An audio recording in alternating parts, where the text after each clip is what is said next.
જિલ્લાના પલસાણા તાલુકાના જોડવા ગામમાં સંતોષ ટેક્સટાઇલ મિલમાં ગત તારીખ 1 સપ્ટેમ્બરના કેમિકલ ભરેલું ડ્રમ અચાનક ફાટતા ભીષણ આગ ફાટી નીકળી હતી।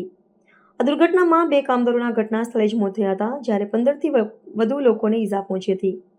ઘટનામાં દાઝી ગયેલા 11 વ્યક્તિઓને ઉધના વિસ્તારમાં આવેલા ખાનગી હોસ્પિટલમાં ખસેડવામાં આવ્યા હતા।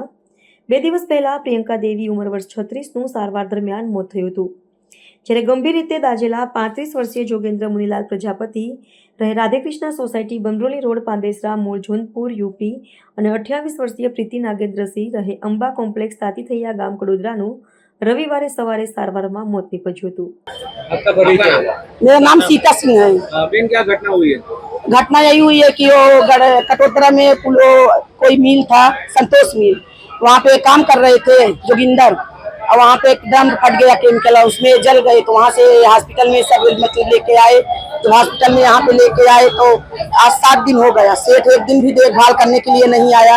सुपरवाइजर को, मैनेजर को, जो उनके में थे उन्हीं सबको भेज देते थे, जाओ मतलब पता करके खाना पीना नाश्ता करा के आओ, लेकिन अपना खुद नहीं आए।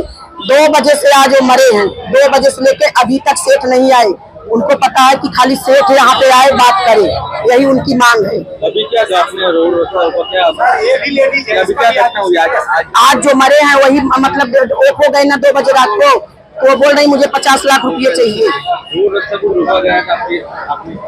रोड जाम भी किया? हाँ, अभी मैं रोड जाम की थी ना, हम सब लेडीज लोग जाके रोड जाम किए, तब उसके बाद पुलिस आई नहीं। सुबह से यहाँ पे एक भी पुलिस नहीं दिखाई दी थी।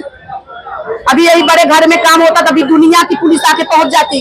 अभी हेलमेट एक दिन मत लगाओ, देखो पुलिस वाले आते तुरंत रसीद फाड़ते, 500 रुपया लेते अपने जेब में रखते हैं। क्यों भाई? अभी आपकी क्या मांग है? हमारी मांग यही है, मुझे उनको 50 लाख रुपये चाहिए।